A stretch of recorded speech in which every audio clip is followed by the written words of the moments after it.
que la TO es de toxoplasmosis, eres de rubiola y Chagas. Sin embargo, porque es una clase bien complicada, compleja por la inmunología básicamente, por la serología básicamente, el Chagas lo dejamos para su seminario de Chagas y embarazo, que ahí lo van a volver a repasar. No, por eso no van a dejar de leerlo hoy, porque una vez terminado el seminario tienen que volver a leer. Yo a mis estudiantes les voy a, las diapositivas las voy a pasar para que vuelvan a leer, porque no es fácil inmunología, como les digo. Y hay que, una vez, pues hoy, la clase, en la tarde ya la tienen que volver a leer. ¿De acuerdo? Entonces, podemos comenzar con la primera diapo.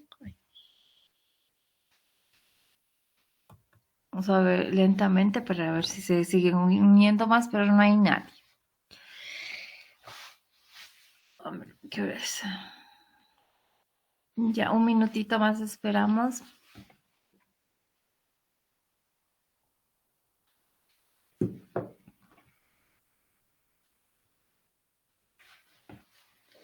Si hay algún problema que no se ve, por favor me avisa. No se escucha, me avisa.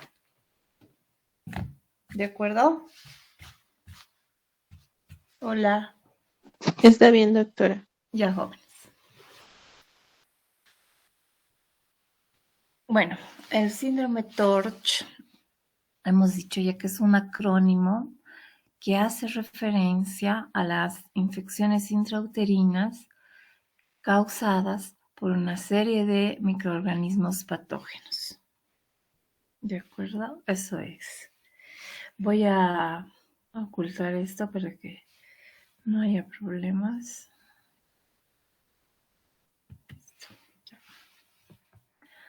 ¿Cuáles son las infecciones TORCH? Ya habíamos mencionado que entre ellas está la toxoplasmosis, la rubeola, el citomegalovirus, que esas tres vamos a ver ahora, Chagas y herpes. El herpes también lo vamos a ver ahora porque hay recomendaciones que hacer, dado que está muy frecuente, es una infección ya latente en nuestros medios. ¿Sí? Ya. Empezamos con la toxo. Últimamente a nuestras consultas prenatales, a todas las pacientes se les está pidiendo como exámenes de rutina hacerles toxoplasmosis, porque es mejor saber si la paciente ha tenido contacto o si la paciente en el transcurrir del embarazo va a ser una enfermedad activa. ¿Por qué? Por las complicaciones y las, digamos, las malformaciones que produce. ¿Ya? Definimos la toxoplasmosis como una enfermedad parasitaria producida por el Toxoplasma gondii, conocido por todos, que es un protozoo intracelular que antes, las mamás de antes siempre decían es una enfermedad transmitida por gatos. Sí, es verdad, porque el gato es un vector, porque las heces del gato son las que transmiten. Y es una enfermedad parasitaria porque es así. Y en la célula se fija así. Y es lo que inicia la infección. ¿De acuerdo? Ahora vamos a ver en qué estadios del parásito se presenta y cuál es la forma infectante o proliferativa. Los estadios del parásito del Toxoplasma gondii son taquizoito, quiste o bradizoito y ovoquiste. ¿Ah? Entonces, el taquizoito o trofozoito se hace en la infección por diseminación hematógena a través de sangre y heces y secreciones contaminadas y provoca una infección aguda. Entonces, ¿quién es el que hace la infección o provoca la infección? Es el taquizoito o trofozoito. ¿Qué pasa con el quiste o bradizoito? Se localiza a nivel de músculo y tejido nervioso. ¿Qué pasa con el ovoquiste? Es la forma infectante que se encuentra en las deposiciones del gato y es a través de ahí que migra por esporoquistes. ¿Sí? Entonces, nuevamente repito, ¿quién es la forma infectante? El taquizoito o trofozoito. Los demás se depositan y este es el ovoquiste, es el vector o forma infectante. ¿Sí? Ya. ¿Cómo es la transmisión de la toxoplasmosis? Generalmente, la gran mayoría, por eso cuando las están embarazadas, les sugerimos a las pacientes evitar contacto con los gatos, porque es por vía oral la mayor parte de los casos, y debido a la ingestión de ovocitos y alimentos crus. Y de ahí se va a producir una infección después del almacenamiento y la adhesión a las células del huésped, ¿ya? Entonces, también hay una vía transplacentaria que cuando la infección se hace aguda, infecta la placenta, corium y decidua y hace lo que llamamos toxoplasma congénita. Y el bebé lamentablemente nace con secuelas. Entonces, en cada control prenatal, recomendarle a la madre evitar contacto con gatos y todos los alimentos que ingiera estén cocidos. La vía de transfusión sanguínea es, digamos, la menos común, pero existe en aquellos laboratorios donde no se hace la prueba. Pero sin embargo, ahora los laboratorios antes de están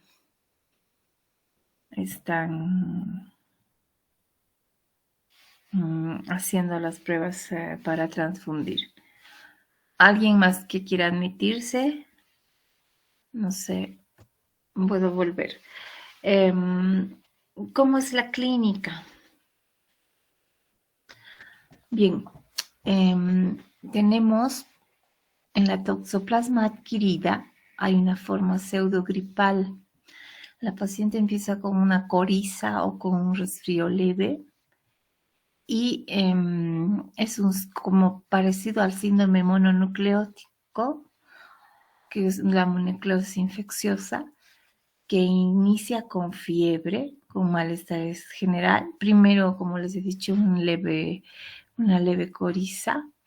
Después viene la fiebre, el malestar general, mialgias, astenia, odinofagia. Hay exantema en algunos casos, maculopapular, hepatoesplenomegalia, linfadenopatía, sobre todo retroauricular. Ya en los pacientes que nacen hay corioretinitis, sin embargo es poco frecuente. Y lo más raro es la neumonitis y encefalitis. Sin embargo, esto es ya cuando muy raros casos, porque los que encontramos generalmente han pasado la infección, ¿no? Son serología positiva, pero no con la infección activa. Ya en la gestación, que cuando hay contacto y hace la parasitemia la paciente, puede ocurrir 3 cosas. Puede haber un aborto, son a pacientes que tienen abortos a repetición o pacientes que han tenido antecedentes de óbitos y no saben por qué. Entonces hay que hacerles el estudio y ver que no haya sido toxo y que tenga la serología positiva. O también pueden continuar el embarazo y a tener un bebé con toxoplasmosis congénita, con todas las complicaciones que, que hemos dicho. A ver, no sé quién es. Voy a volver atrás para aceptarles a los que no han ingresado. Doctora, buen día. Disculpe, hay varios compañeros que dicen que hace rato estaban intentando unirse y no sé por qué no han ¿No logrado. sé acá? ¿Podría revisar, por favor? Ya. Entonces me voy a... Uy. Voy a revisar.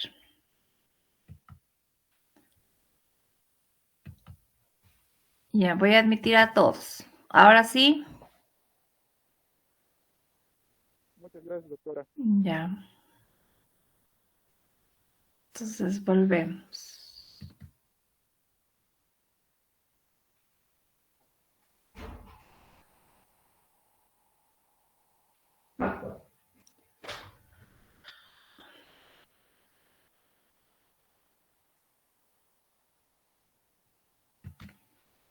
Ya, un poquito atrás entonces, recapitulando para los que no estaban. Hemos dicho que TORCH es un acrónimo que hace referencia a infecciones intrauterinas causadas por microorganismos patógenos, ¿sí? Estábamos hablando de la toxoplasmosis, que es una enfermedad parasitaria producida generalmente o producida por el Toxoplasma gondii, que es básicamente un protozoo intracelular. Hemos hablado de los estadios del parásito, que son 3: taquizoito, bradizoito y ovoquiste. Hemos hablado también que el taquizoito es el que hace la infección aguda por diseminación hematógena y se localiza en sangre, heces y secreciones, principalmente de gatos o de pacientes que ya tienen la infección. Y el ovoquiste es la forma infectante que está localizada en las deposiciones del gato y lo hace en forma de esporoquistes. ¿Sí? Voy a agrandar la pantalla, ocultar esto y ya. Ahora bien, hemos dicho que las vías de transmisión son 3. La vía oral es la más importante, debe estar entre el 90% de los casos, es por la ingestión de ovocitos o contaminación de alimentos crudos con ovocitos. Por eso es que recomendamos a las pacientes embarazadas que todo sea cocido y que eviten contacto con gatos porque son los portadores. Y hay también vía transplacentaria. Cuando ha ocurrido la infección aguda en el embarazo y va a infectar placenta corion decidua, el bebé nace con una toxoplasmosis congénita que va a tener secuelas evidentes. ¿Ya? La vía de transfusión sanguínea es la menos porque ahora todos los laboratorios son exhaustivos en los exámenes de los donantes. ¿Ya? La toxoplasma adquirida es la menos frecuente, las que menos encontramos. Es parecido a la mononucleosis infecciosa. La paciente presenta fiebre, malestar general, mialgia, astenia, odinofagia, exantemas, maculopapulares, hepatoesplenomegalia. Sin embargo, estas son las menos porque encontramos generalmente en la serología que la paciente ha tenido contacto con la toxoplasmosis y tenemos que hacerles un seguimiento serológico.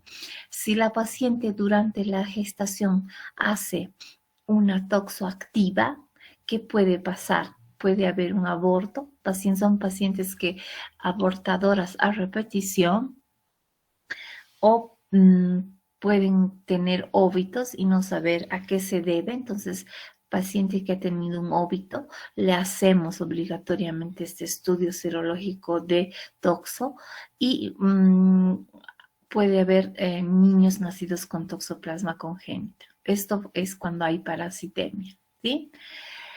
Pero cuando la madre se infecta por primera vez durante el embarazo, deja una inmunidad permanente. No se olviden, por favor. No vuelve a ser una parasitemia, no, sino queda una inmunidad permanente y esa es la serología que nos informa que la paciente ha tenido una infección aguda. ¿Ya? Bueno, ¿cuál es la clínica en la madre? Hemos hablado de que si hace una toxo aguda, hay linfoadenopatías, generalmente retroauriculares, por acá.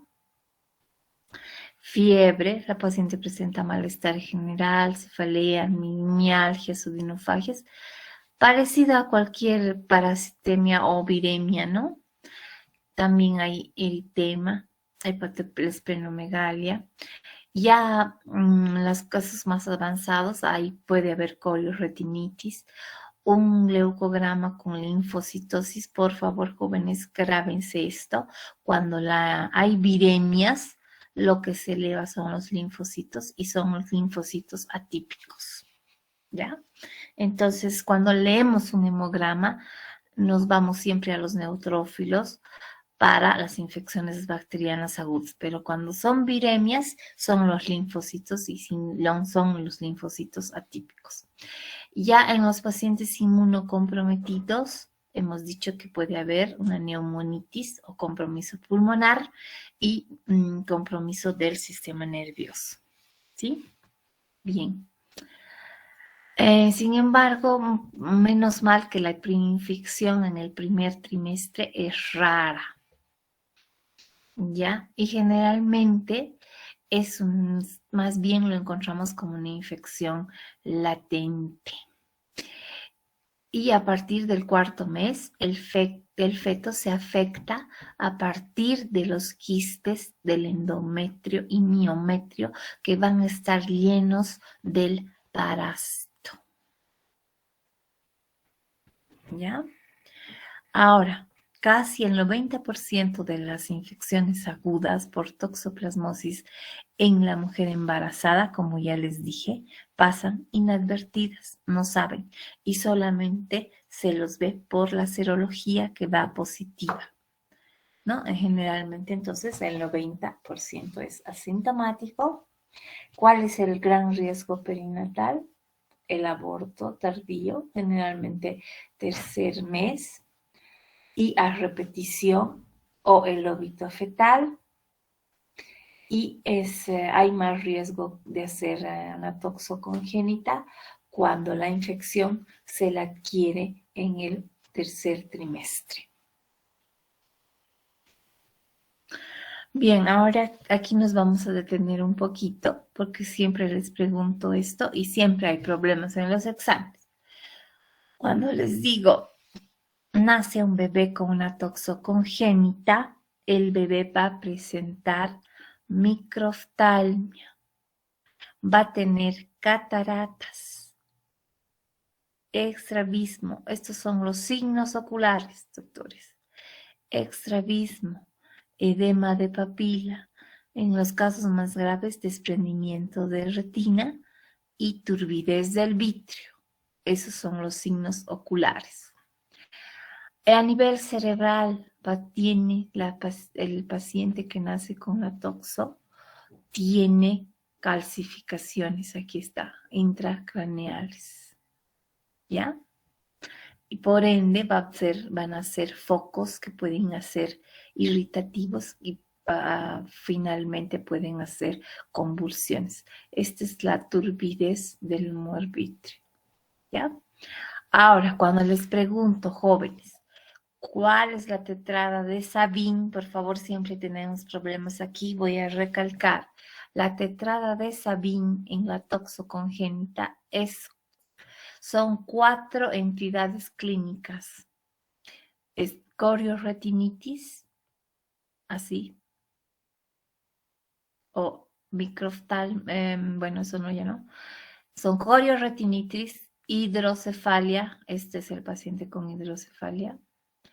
Convulsiones pueden haber y calcificaciones intracraneales. ¿Está claro? Vuelvo a repetir.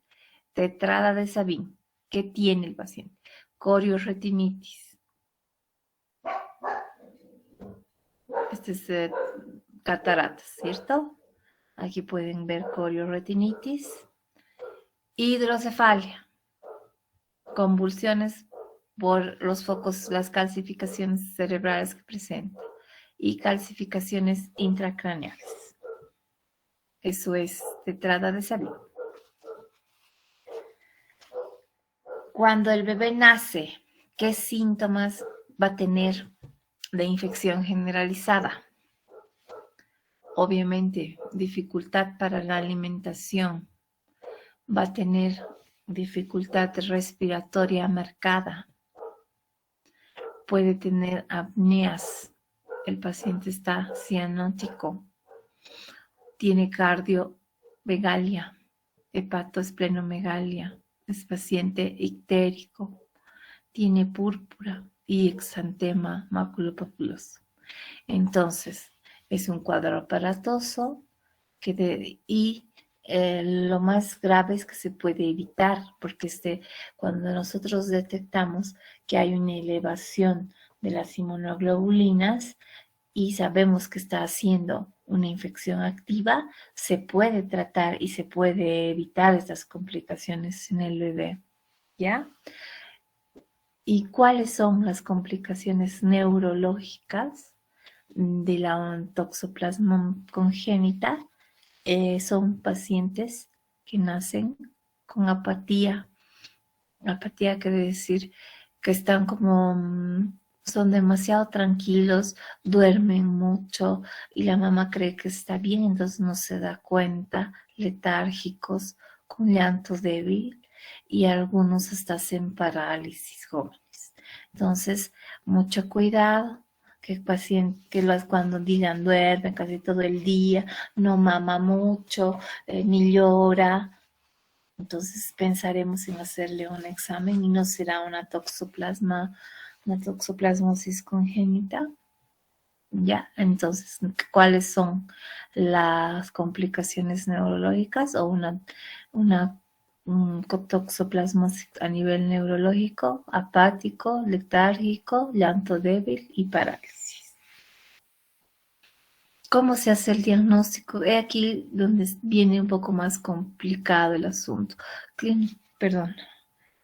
Clínicamente, nosotros sospechamos cuando la paciente dice que ha tenido abortos previos espontáneos o que es una paciente con abortos habituales, ¿sí? Entonces, todas las pacientes que tienen 2 abortos habituales, espontáneos, merecen ser estudiadas y merecen descartarse la toxoplasmosis, ¿ya? Lo mismo, antecedentes de parto pretérmino. Ustedes saben que en este antecedente de parto pretérmino debemos no solamente buscar un cuello corto o infecciones cervicovaginales, sino también incluir la serología para toxoplasmosis. No se olvide que la teopatogenia más frecuente del parto prematuro es la infecciosa, ¿ya? Cuando hay un antecedente en la familia, en la madre dice que ha tenido un bebé con malformaciones o disfunciones de algún tipo o convulsiones, directamente yo hago el estudio a la mamá nuevamente de serología, ¿ya? Cuando hay que sospechar de una infección activa, cuando durante el embarazo la madre presenta fiebre, malestar general, muchas veces decimos simplemente es un resfrío, pero no, siempre hay que pensar más allá y vamos a encontrar doctores. Cuando tiene artralgias, mialgias, ahora que estamos en la época del COVID, todo decimos COVID, también separar un poquito y irnos más allá, ¿no?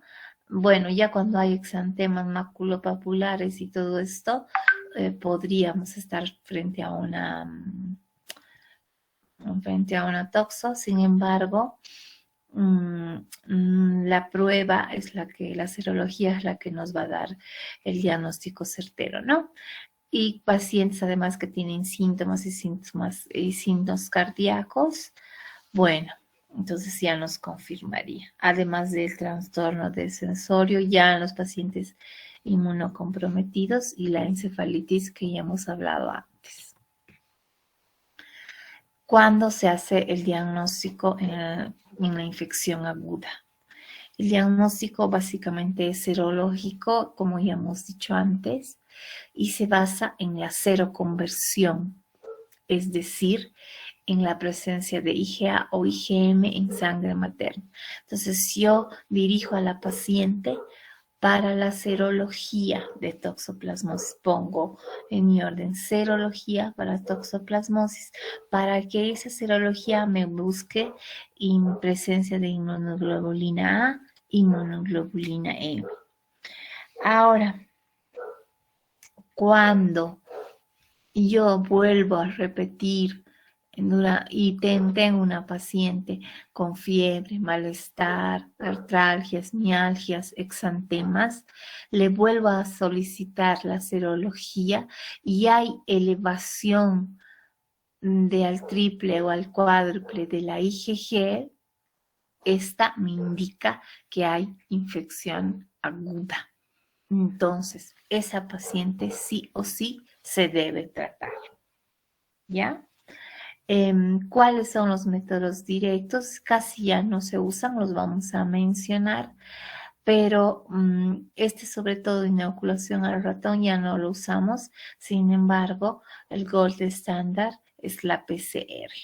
Nos va a indicar si hay positividad o no hay positividad.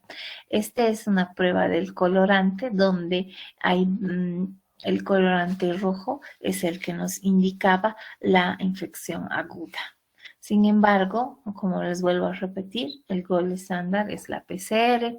Sin embargo, también hacemos anticuerpos IgG y la prueba de Sabin y Feldman es la que hemos hablado del colorante, que ya no estamos usando porque la PCR ha invadido. Y otro método más importante también es el ELISA.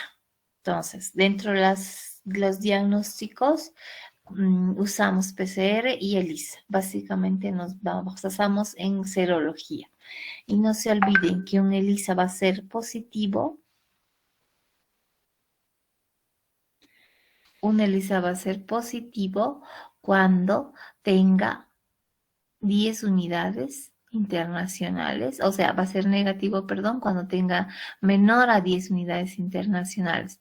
Mayor a 10 a 300 puede ser una infección pasada, pero mejor dicho, de 100 a 300 es una infección pasada. La paciente ha tenido un contacto con la toxoplasmosis, pero una infección mayor a 300 unidades en el ELISA es una infección activa. Como la anterior diapositiva decía, la IgM en el triple o cuádruple es una infección activa. Entonces aquí hay que empezar el tratamiento. También usamos la inmunofluorescencia indirecta, que es un método que nos ayuda, y la prueba de aglutinación directa modificada. Usamos anticuerpos IgM sobre todo porque sabemos que la IgM elevada es el que nos va a dar el diagnóstico y cómo con el IFA, el ISA y el INSAGA. El INSAGA, les pregunto siempre y se equivocan. El INSAGA es una combinación del test de aglutinación y una reacción de inmunoabsorción. No se olviden, ese es el INSAGA. Podemos medir también anticuerpos IgA, IgE, todo eso nos da una buena serología y no todos los laboratorios lo tienen. Entonces hay que mandar a un buen laboratorio para que nos den también un resultado adecuado, jóvenes, y así no fallar en el diagnóstico y menos en el tratamiento. ¿Ya? Ya cuando el bebé está con infección fetal, la detectamos, le hacemos PCR en líquido amniótico cuando nace, obviamente. Le podemos hacer en sangre o en líquido cefalorraquídeo cuando nace, ¿no? Y cuando el bebé, o cuando está en el feto, perdón. Eh, el estudio de líquido amniótico se puede hacer entre la semana 20 y 26 mediante amniocentesis dirigida. Así es la amniocentesis dirigida. El ecografista está aquí o yo estoy aquí con una mano viendo de dónde voy a hacer la punción y la absorción del líquido para su estudio. ¿De acuerdo?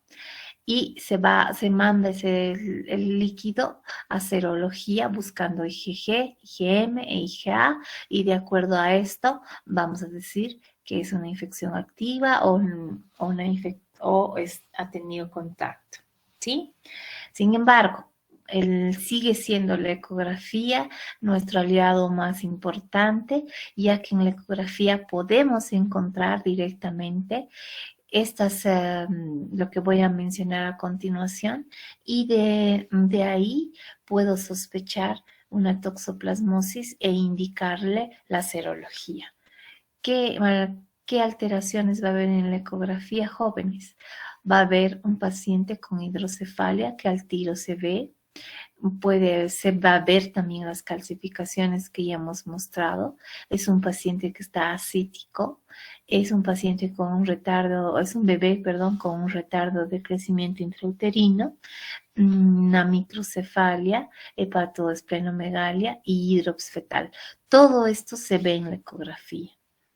¿Sí? La hidrocefalia se ve porque se ve líquido, se ve ventrículos dilatados, se ven las calcificaciones porque se ve. La ascitis se ve porque hay una circunferencia abdominal muy aumentada, se ve líquido libre o se ve un bebé con un retardo de crecimiento. Entonces a todos los retardos hay que hacerles un estudio de ver por qué es el retardo, no solamente el retardo o restricción de crecimiento intrauterino es en las pacientes preeclámpticas, sino también puede ser la toxoplasmosis. Y ya si veo microcefalia, no tengo la duda, hay un paciente con un problema de toxoplasmosis, si no es que es alguna otra anormalidad o puede ser alguna trisomía. Entonces tengo que descartar entre esas dos, ¿de acuerdo? Y se recomienda a los recién nacidos cuando son que tienen alguna alteración de estas mencionadas, hacerles ISAGA. Les vuelvo a repetir, el ISAGA es una combinación del test de aglutinación y una reacción de inmunoabsorción.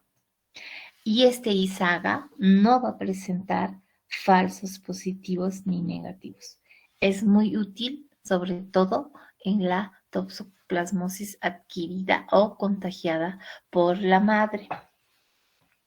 Otro método importante es el ELISA de doble captura. ¿Sí? Entonces, entre estos dos está el diagnóstico de un bebé o un feto que tenemos alguna duda. No se olviden que el ISAGA, cuando el IgM está positivo, es 80% de sensibilidad. Cuando el IgA es positivo, 83%. Pero cuando el IgM está elevado y el IgA combinado, es 91% de que es toxoplasmosis. ¿De acuerdo? Les pregunto siempre y se equivocan. Bien, ¿cuál es el tratamiento? Básicamente les damos espiramicina, ¿ya? La espiramicina varía en las dosis. Los chilenos recomiendan hasta 3 gramos. Sin embargo, aquí está escrito 1 gramo. Pero no se extrañen si les pongo 3 gramos en las preguntas, ¿ya?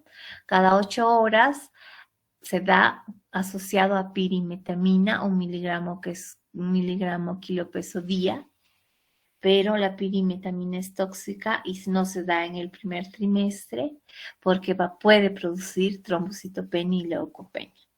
¿Sí? Sulfadiazina algunas veces las dan, sin embargo, estos dos son los primeros, son los más usados, usado o añadido al ácido fólico en 10 a 20 miligramos día. ¿Sí? Bien. La pirimetamina la damos, eso ya es en bebé, ¿no es cierto? Lo que a nosotros nos interesa es el tratamiento en la embarazada. Al bebé le damos pirimetamina 1 miligramo kilo peso, eso ya lo van a ver con la pediatría más exactamente. A ellos les dan sulfadiazina y ácido fólico 5 miligramos dosis 3 días semana. ¿Ya? Y si fuera un paciente asintomático, simplemente que ha nacido de una madre con toxoplasma adquirida o toxoplasma, digamos, asintomática, que ha tenido el contacto, simplemente se le da espiramicina a esta dosis, 0.05 gramos kilo peso día. Bien, ¿cuál es la prevención? Que a todas las madres que vienen a control prenatal debemos prevenir, debemos educar. Primero, lavarse bien las manos antes de consumir alimentos. Cuidados con relación a los gatos, más bien evitar, yo diría, tener contacto con gatos. Simplemente alimentos siempre cocidos. Cuidado con las materias fecales de gatos y control de vectores como ser ratas y ratones. Bueno, no ni hablar de la higiene personal y familiar, en nuestro medio hacer incidencia en esto.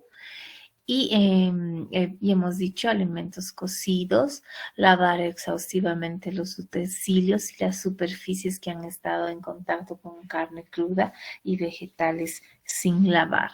Esto hay que educar a las pacientes diariamente en consulta prenatal.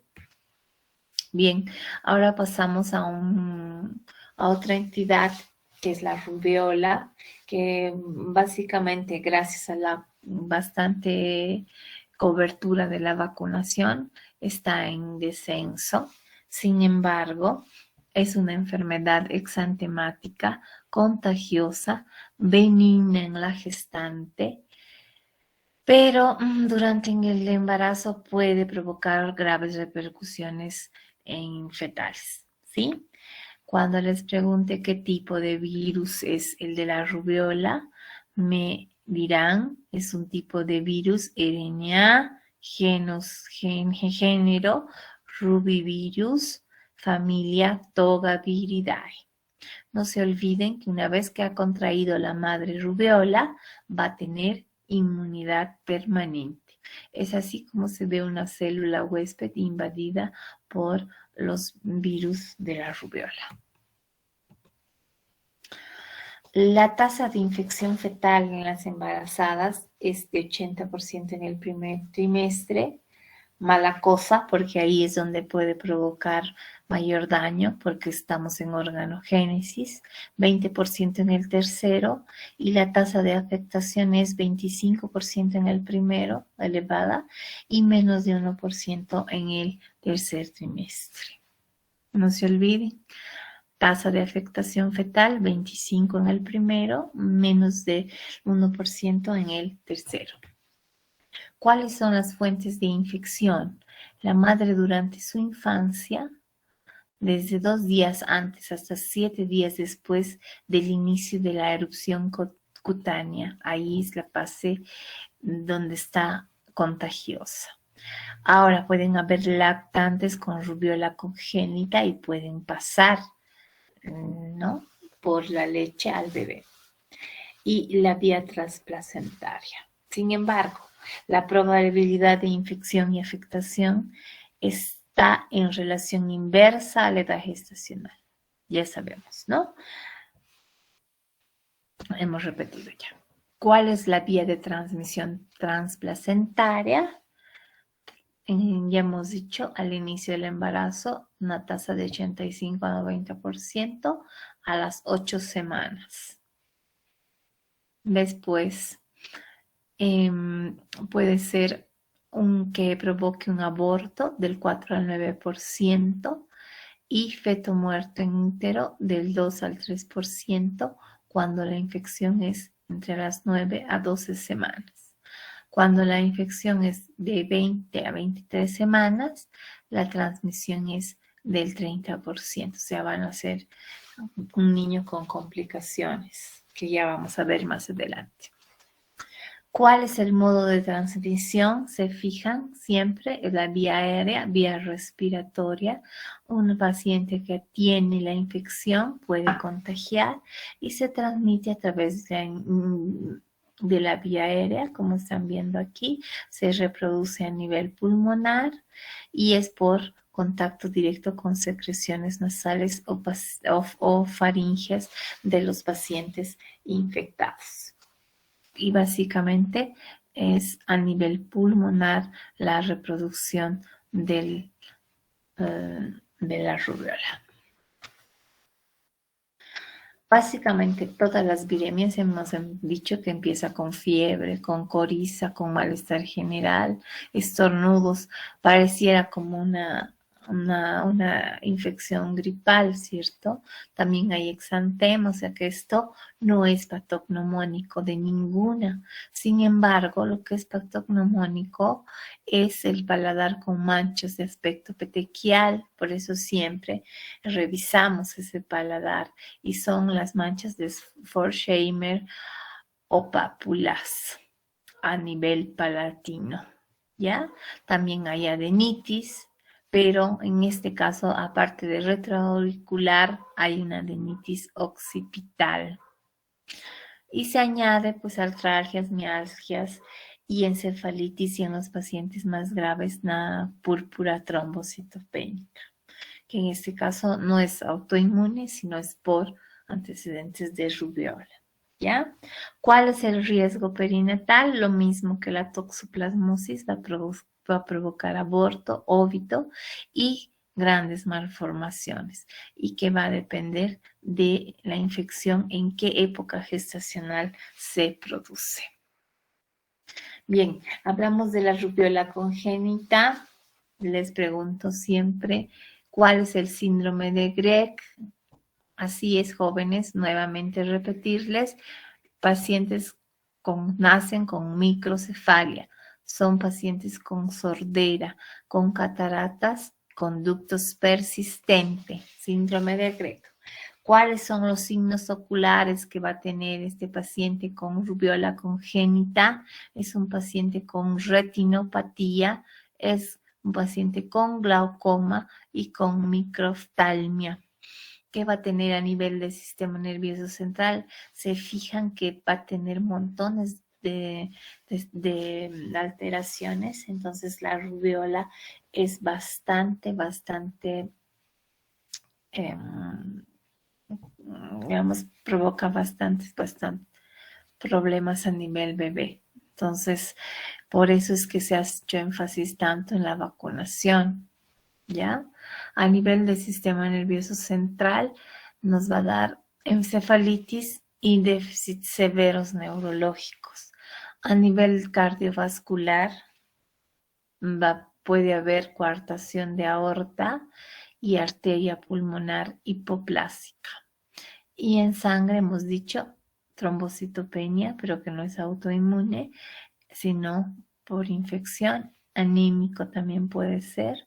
A nivel de cráneo y cara, puede tener una fontanela más grande de lo habitual y micrognatia, un bebé que tiene este signo característico. Entonces, cuando vemos una micrognatia, que es la nariz y la boquita bastante más pequeña que el resto, entonces estudiamos rubiola congénita. Bueno, en abdomen puede haber esto es común, pero los testículos no han descendido, sin embargo, esto se espera según los pediatras, ¿sí? Pero lo patognomónico es los de arriba. Síndrome de Greg, los signos oculares, signos a nivel del sistema nervioso central y cardíaco. Sin embargo, el diagnóstico clínico básicamente no es confiable porque es común como todas las viremias. La retinopatía retroauricular también está en presente.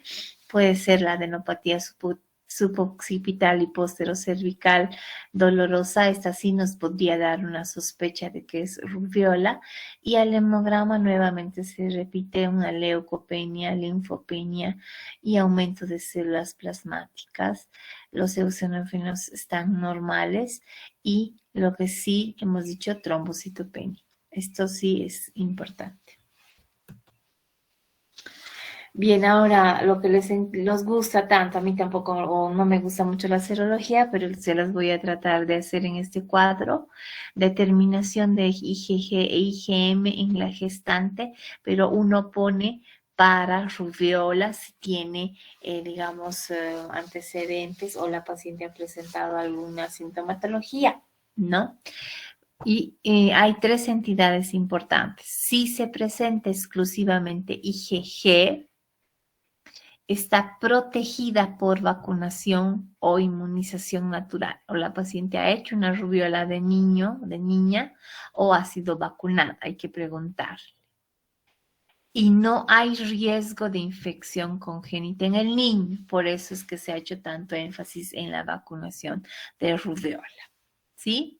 Si presenta combinación de IgG e IgM, el seguimiento será serológico para demostrar, para ver si hay seroconversión, es decir, si hay algún aumento de ambas.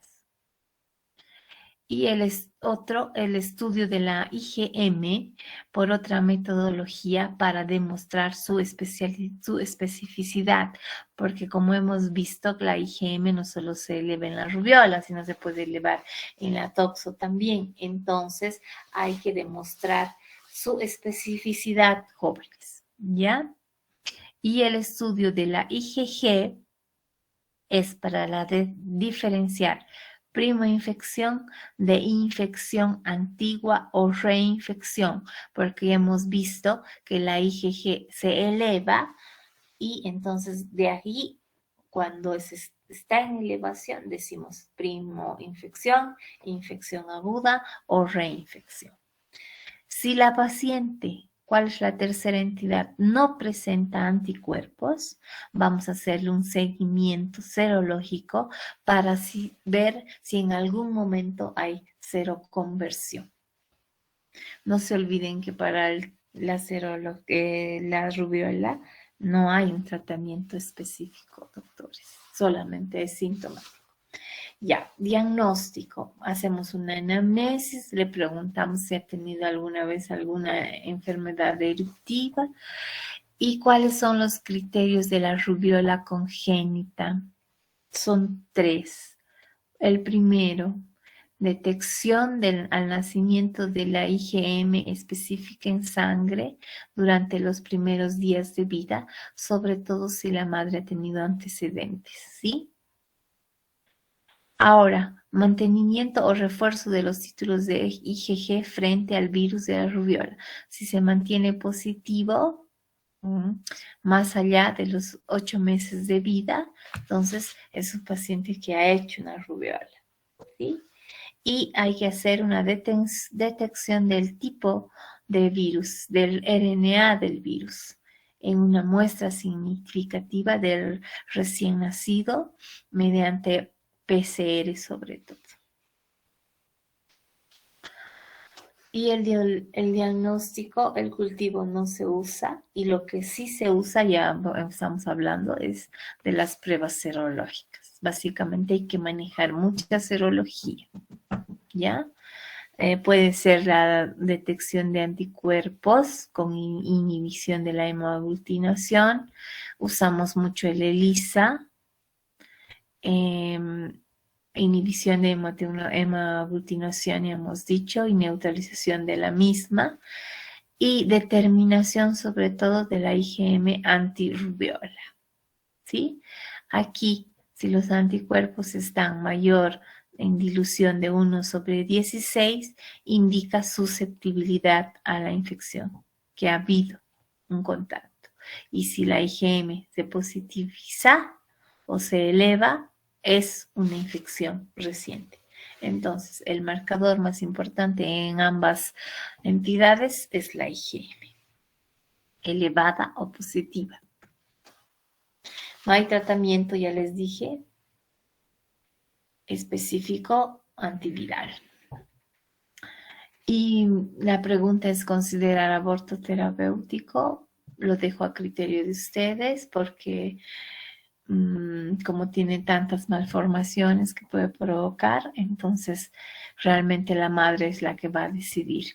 Simplemente decirles que ahora el aborto terapéutico se acepta en bebés o fetos que tienen malformaciones que a la larga van a ser incompatibles y sobre todo también cuando el bebé ha sido producto de una violación, como ya está tanto en polémica, y si el bebé también provoca riesgo en la vida de la madre. Solo en esos 3 casos se puede hablar de aborto terapéutico. Y es en sí la madre la que va a solicitar, ¿no? El aborto. Y el tratamiento es básicamente de sostén, ¿no? Básicamente sintomático. Si la paciente tiene una encefalitis, se hará el tratamiento. Si tiene, algún dolor articular, se usará antiinflamatorios. Pero ya en la púrpura trombocitopénica severa se hace tratamiento con esteroides y transfusión plaquetaria antes de la interrupción del embarazo o dependiendo de qué época gestacional esté. Prevenimos, ya saben, con la triple viral, sarampión, rubiola, paperas, desde los 15 meses a los 11 años. Sin embargo, ahora se ha repetido a los 15 años. Y evitando en el embarazo al menos los 3 meses siguientes de la vacunación. Por favor, jóvenes, eso instruir a las pacientes, sobre todo en el área rural, que los embarazos son tempranos. No se olviden que la eficacia de la vacunación es 98-99% y nos va a dar una inmunidad permanente. Bueno, por último, el citomegalovirus que últimamente se está haciendo frecuente, pero no por eso es menos patógeno, es bien complejo también. Definimos como una infección generalizada, limitada simplemente a humanos, y la infección congénita es la más común. ¿Se fijan? Es más congénito. Y la familia es Herpes viridae, el virus de crecimiento lento en 24 horas. Y lo más característico es que se ven células de inclusión. Aquí se las muestro. Citoplasmática grandes. Esto es. ¿Sí? Con inclusiones intraoculares. Esto es. Ojos de búho. Es lo característico. Entonces, si yo les digo inclusiones intranucleares y inclusión citomegálica, ustedes definen qué es citomegalovirus. ¿Cuál es la transmisión? La vía de transmisión en madres, primariamente infectadas, que en reactivadas, ¿no? Las vías de transmisión son sangre de la madre que tiene, si también es portadora o tiene, leche y etcétera, además de órganos trasplantados. Entonces tenemos que ver que la madre, para dar de mamar, sea negativa para el citomegalovirus. Otra forma es el contacto sexual, que es el más común, y transplacentaria o durante el parto. Entonces, si tenemos sospecha de que la paciente ha hecho citomegalovirus o tiene una infección, no se olviden, la indicación no va a ser parto, ¿ya? Patogénesis del virus. Es a través de secreciones, hemos dicho, contacto sexual. La infección se va a diseminar a todos los órganos como células citomegálicas. Y hemos dicho de inclusión citoplasmática, inclusión intranuclear, ojos de búho. Y la inmunidad que va a desencadenar es la mediada por células. Los natural killers se activan, los linfocitos T citotóxicos pueden frenar la infección, ¿ya? Sin embargo, los linfocitos que no infectados atraviesan la placenta y contaminan al feto. Sin embargo, el citomegalovirus puede destruir y hacerse parte del DNA celular y replicarse a nivel de fibroblastos placentarios, a nivel de sincitotrofoblasto y citotrofoblasto y entrar así a la circulación vía vena umbilical. No se olviden, por favor. Entonces, repito, cuando el citomegalovirus hace destrucción del DNA celular, se replica en fibroblastos placentarios, sincitotrofoblastos, citotrofoblastos y entran a la circulación vía vena umbilical. ¿Y qué pasa? El citomegalovirus se replica en el líquido amniótico y en el líquido el líquido es deglutido por el feto. Entonces hace una viremia generalizada. Y la colonización está a nivel de orofaringe y tracto genitourinario. Lógicamente traga el líquido, deglute el líquido y hace pipí ese bebé.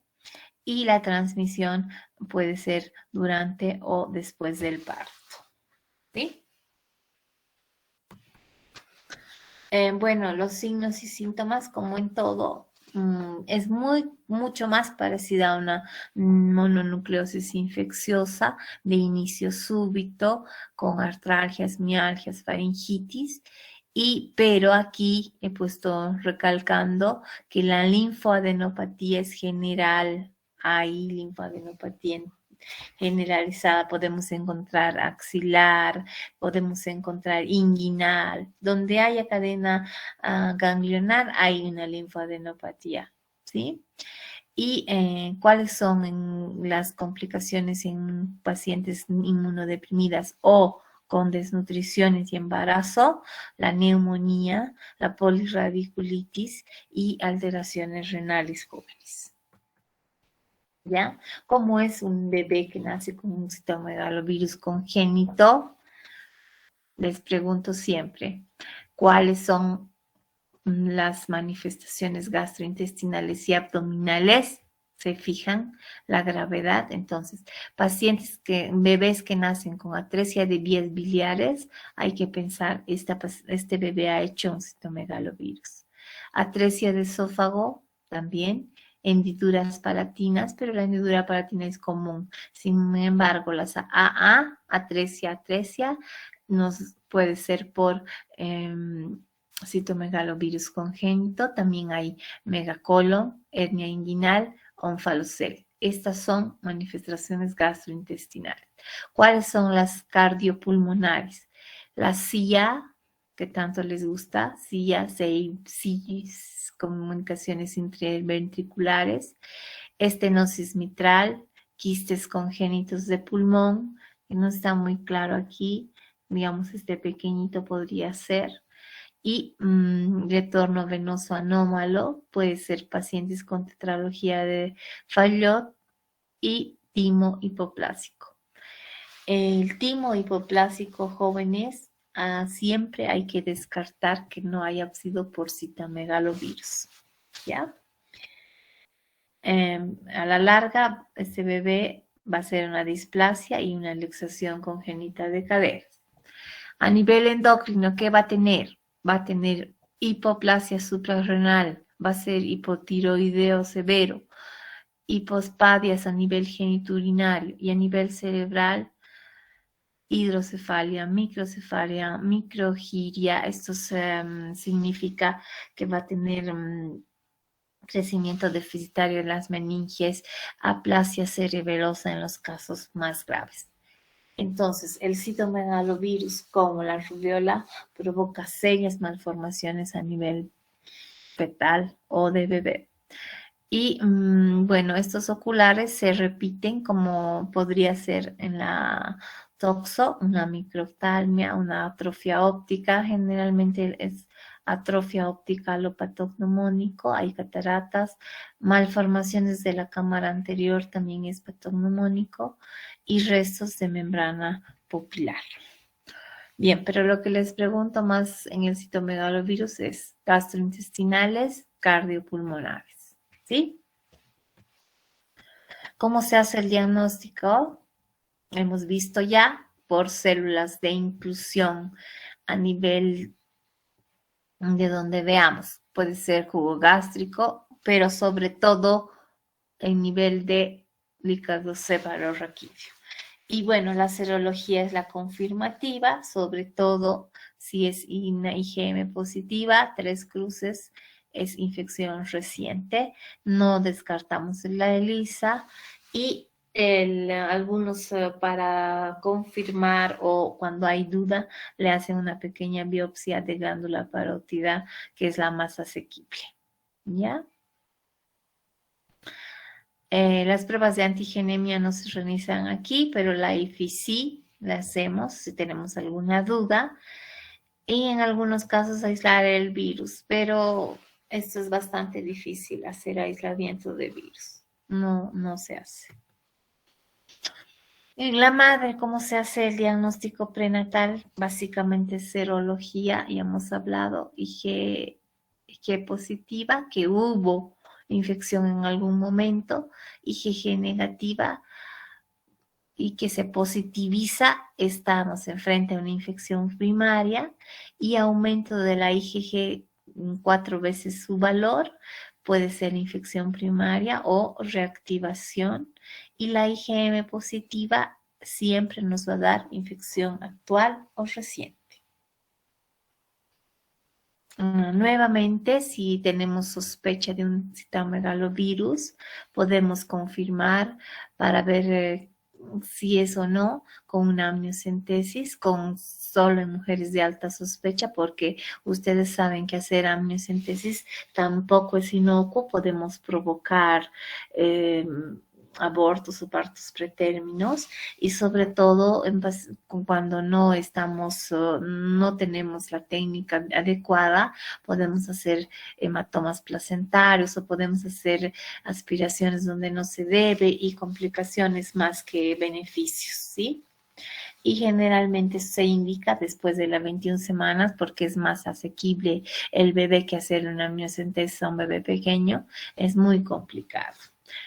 Y podemos hacer una replicación lenta en 6 a 9 semanas. Cultivo, sí, pero yo diría PCR y buscar el DNA, ¿ya? El diagnóstico del recién nacido, ¿cuál es el gold estándar? Es el cultivo viral, que en algunos casos lo harán, pero ya cuando es el cultivo viral, ya cuando ha nacido, ¿no es cierto? Pero no hacerlo cuando está el embarazo en curso.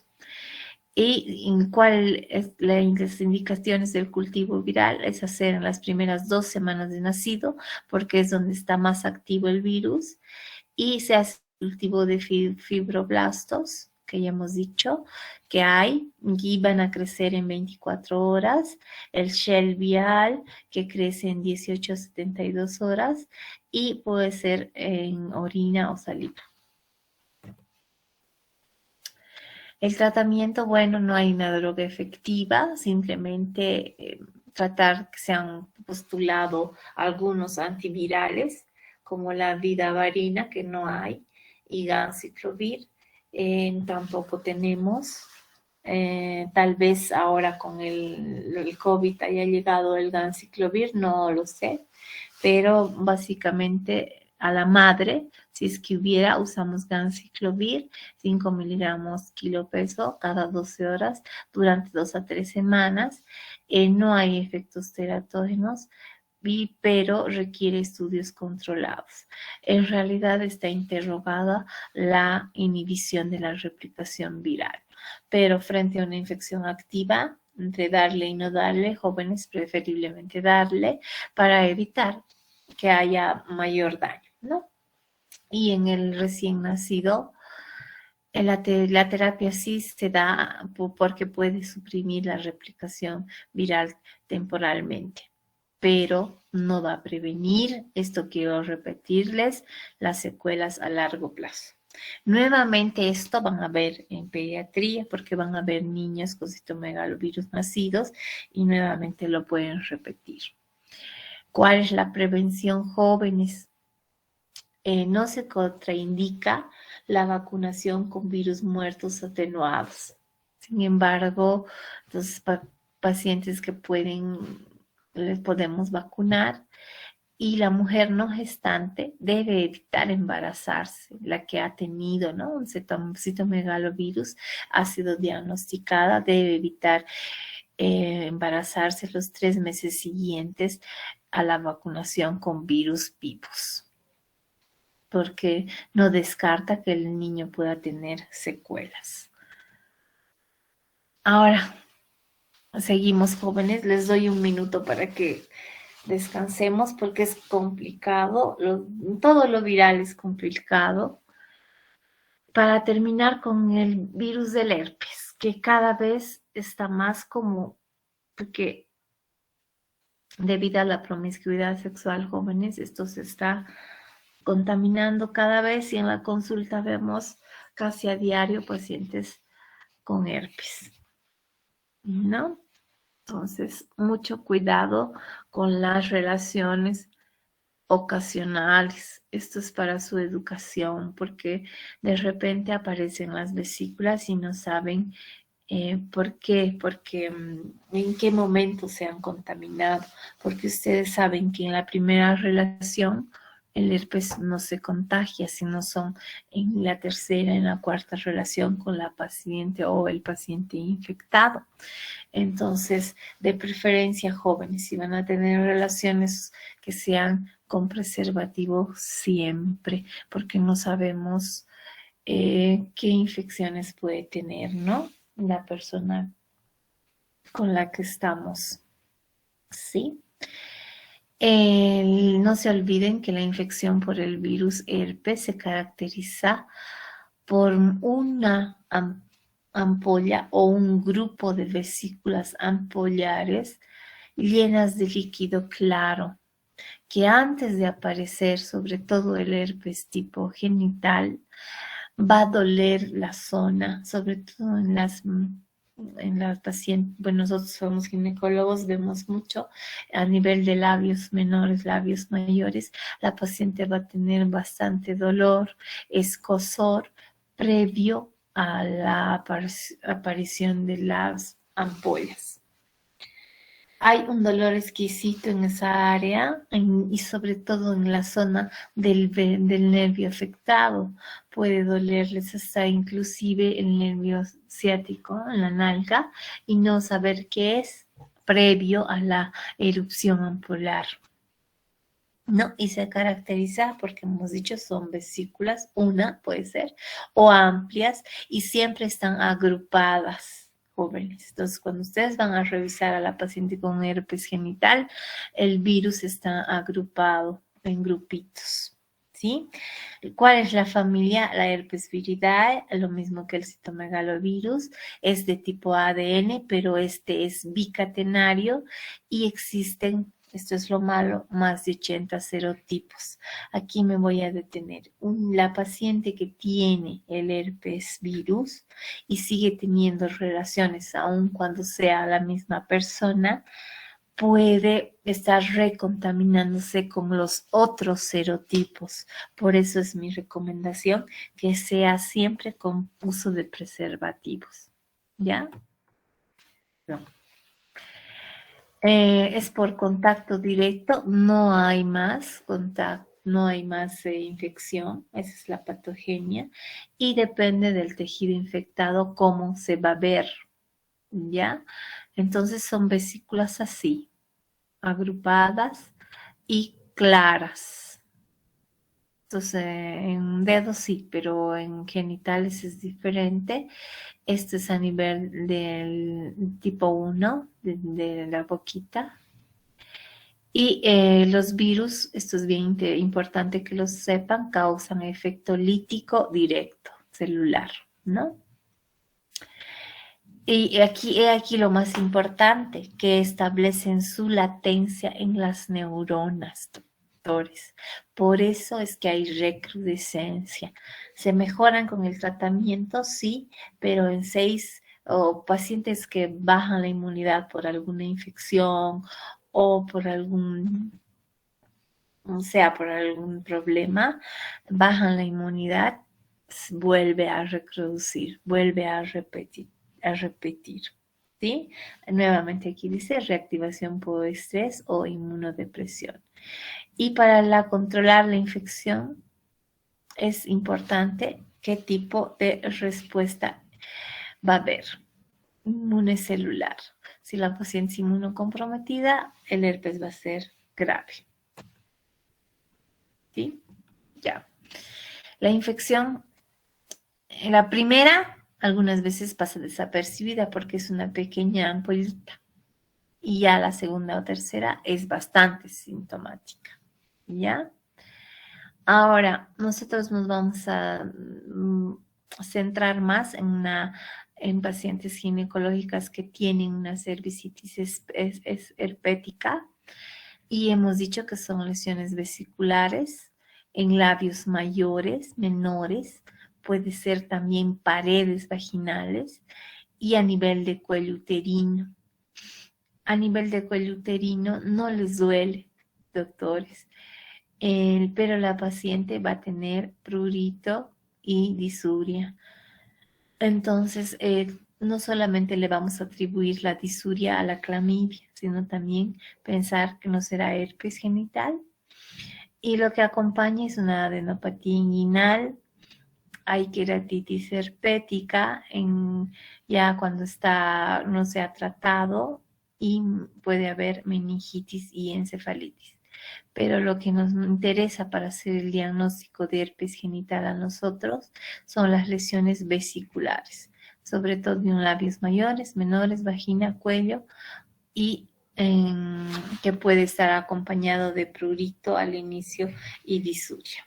Y esa es la estomatitis herpética que todo el mundo conoce. ¿Cuál es el riesgo perinatal?